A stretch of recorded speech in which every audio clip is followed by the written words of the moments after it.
আচ্ছা, আপনার কাছে কি মনে হয় কষ্ট করে জমানো টাকা আপনাকে ধনী করবে? ভুল ভেবেছেন। বরং এই টাকা জমানোর অভ্যাসটা আপনাকে ধীরে ধীরে আরো গরিব বানিয়ে দিচ্ছে। হ্যাঁ, ঠিকই শুনেছেন।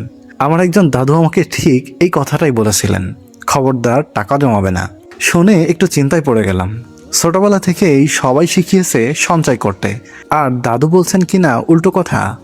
কিন্তু দাদু যখন তার সেই রহস্যময় কথাটি বুঝিয়ে বললেন, তখন আমার জীবনের হিসাবটাই বদলে গেল। আজ সেই গল্পটাই আপনাদেরকে শোনাবো। এক গ্রামের এক বৃদ্ধ ছিল। সবাই তাকে অলস বলতো, কিন্তু তাকে আমি বলবো স্বপ্নবাজ। সারাদিন সে বাড়ির সামনে বসে বিভিন্ন বিষয় ভাবত। একদিন আমি বড় দোকান দিব, একদিন আমি অনেক ধনী হব, শুধু বড় বড় কথা। কিন্তু কাজের বেলায় কোনো কিছুই ছিল না।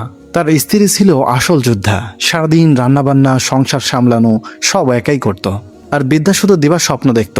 কিন্তু একদিন রাতে কঠিন বাস্তবতা তার সামনে এসে দাঁড়ালো। তার ছোট্ট নাতনিটা গায়ে জামা নেই, শরীর শুকিয়ে কাঠ। দাদুর জামা ধরে ফিসফিস করে বলল, আচ্ছা দাদু ভাই, ঘরে কি কোনো খাবার নেই? সামান্য একটু রুটি নেই?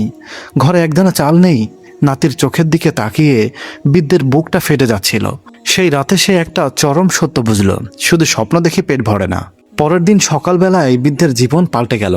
সে ঘর থেকে বেরিয়ে সোজা মাঠে চলে গেল কাজের সন্ধানে। কড়া রোদ, হাড়ভাঙা খাটুনি, সে থামল না, আর শুরু করলো পাগলের মতো টাকা জমানো। বিছানার নিচে একটা কাচের বয়ামে সে তার ঘাম ঝরানো পয়সাগুলো জমাতে লাগলো। ছেঁড়া জামা পরতো, একবেলা না খেয়ে থাকতো, শুধু বয়ামে টাকা জমানোর আশায়। সে ভাবলো, এবার বুঝি দিন ফিরবে। মাসের পর মাস গেল, বয়ামটা টাকায় ভরে উঠল। বুক ভরা গর্ব নিয়ে সে বাজারে গেল 3 বস্তা গম কিনতে, যাতে পরিবারের আর কখনো ক্ষুধার কষ্ট না করতে হয়। কিন্তু দোকানদার মাথা নেড়ে বলল, চাচা, দিন পাল্টে গেছে, জিনিসের দামে আগুন। আপনার এই জমানো টাকায় 3 বস্তা না, বড় জোর 1 বস্তা গম হতে পারে। বৃদ্ধের মাথায় যেন আকাশ ভেঙে পড়ল।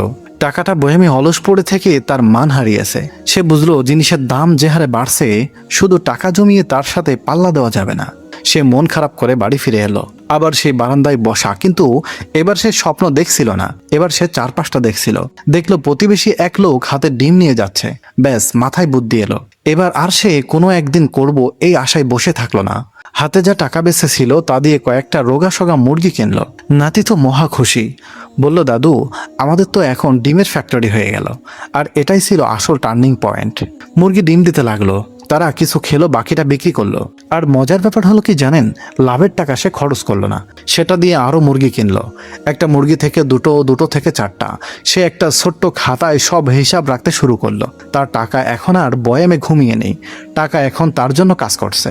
একদিন হাতে একটা ডিম নিয়ে নাতিকে বলল, দাদু ভাই, টাকার বয়ামের চেয়ে এই ডিম অনেক বেশি শক্তিশালী। টাকা খরচ হয়ে যায়, টাকার দাম কমে যায়, কিন্তু এই ডিম, এটা থেকে নতুন প্রাণীর জন্ম হয়, এটা বংশ বিস্তার করে। নাতি তাকে জড়িয়ে ধরে বলল, দাদু, তুমি আর অলস নেই। চোখে জল নিয়ে বৃদ্ধ বললেন, আমি অলস ছিলাম না রে দাদু, আমি আসলে বোকা ছিলাম। আমি শিখেছি টাকা শুধু জমিয়ে রাখা মানে হাতের মুঠোয় পানি ধরে রাখা, যেই পানিটা আস্তে আস্তে সব পড়ে যাবে।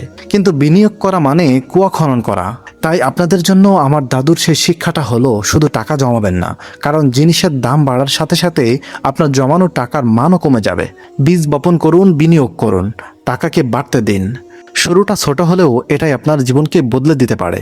গল্পটা যদি আপনার মনে ধরে তাহলে লাইক দিন, আর আমাদের সাথেই থাকুন। মনে রাখবেন, শুধু জমাবেন না, বাড়ানোর চেষ্টা করুন।